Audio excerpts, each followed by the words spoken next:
घी और गुड़ या शक्कर मिलाकर उसकी धूप देना। ये बड़ा क्यों महाराज? शिव महापुराण की कथा कहती है अन्न 5 रात्रि तक हमारे शरीर के अंदर रहता है। कितने रात्रि? 5 रात्रि। दूध 7 रात्रि तक हमारे शरीर में रहता है और दही 20 रात्रि तक हमारे शरीर में रहता है। केवल एक घी गौ माता का ऐसा होता है जो 1 महीने तक हमारे शरीर में रहता है। इसलिए सनातन हिंदू धर्म में, हमारे सनातन धर्म के अंतर्गत श्राद्ध पक्ष में 16 दिन गाय का गोबर का जो कंडा होता है, गोबरी, उस कंडे को जलाकर उसके अंदर घी और गुड़ का धूप दिया जाता है और वो धूप हमारे पितरों की तृप्ति का केंद्र बने। पक्ष में जब हम शंकर भगवान पर एक लोटा जल चढ़ाए तो उसी जल को धीरे धीरे धीरे धीरे 27 बार भगवान शंकर को समर्पित करना चाहिए। कितनी बार? 27 या फिर 27 मनके की माला से जप करें। उसका फल क्या होगा? भगवान शिव अपने रूप रखकर इन पितरों को वो भाग देना चालू कर देते हैं।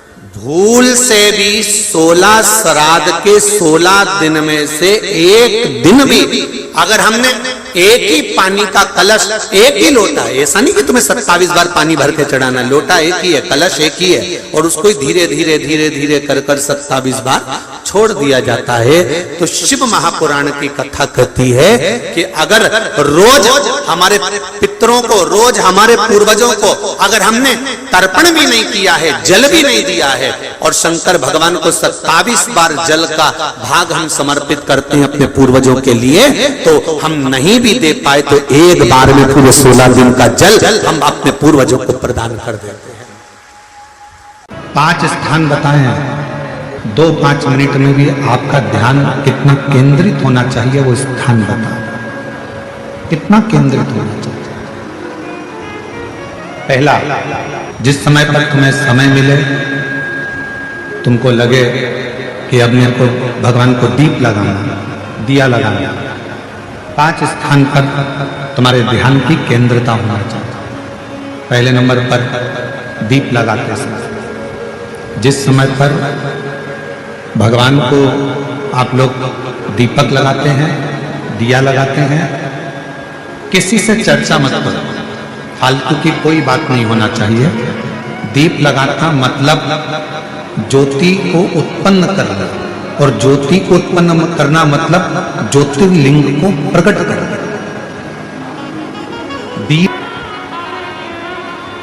दीपक की जो ज्योति है वो ज्योतिर्लिंग का ही प्रतीक है, ज्योतिर्लिंग का। इसलिए दीपक लगाते समय व्यर्थ की किसी से बात ना करी जाए। दीपक लगाते समय किसी से व्यर्थ की बात ना करते हुए जिस दीपक को आप प्रज्वलित कर रहे हो, जिस दीपक को आप लगा रहे हो, आपका ध्यान उस शिव की ज्योति में केंद्रित होना चाहिए।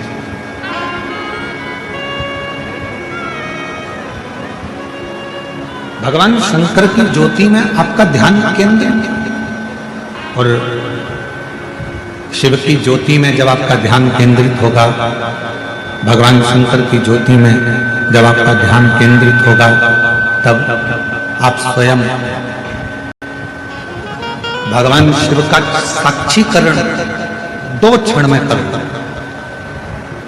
तो दीप जलाते समय चाहे मंदिर में दीपक लगाओ, चाहे घर के अंदर मंदिर में दीपक लगाओ, चाहे बेलपत्र के वृक्ष के नीचे दीपक लगाओ, चाहे आंवले के वृक्ष के नीचे दीपक लगाओ, चाहे आप घर के दरवाजे पर दीपक लगाओ। दीपक लगाते समय तुम्हारा ध्यान केंद्रित दीप में जो ज्योति है, ज्योति में जो शिवलिंग है, ज्योतिर्लिंग है, उस ज्योति का दर्शन करते समय अपने ध्यान को केंद्रित। दूसरा,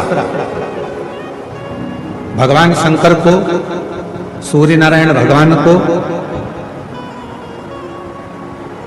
तुलसा महारानी को, बेलपत्र को, आंवले के वृक्ष को, पीपल के वृक्ष को, बट वृक्ष को, शमी वृक्ष को जब आप जल चढ़ाएं तो जल चढ़ाते समय भी व्यर्थ की बातें ना करते हुए जल चढ़ाते समय जल की जो धार है उस धार पर अपना ध्यान केंद्रित होना चाहिए।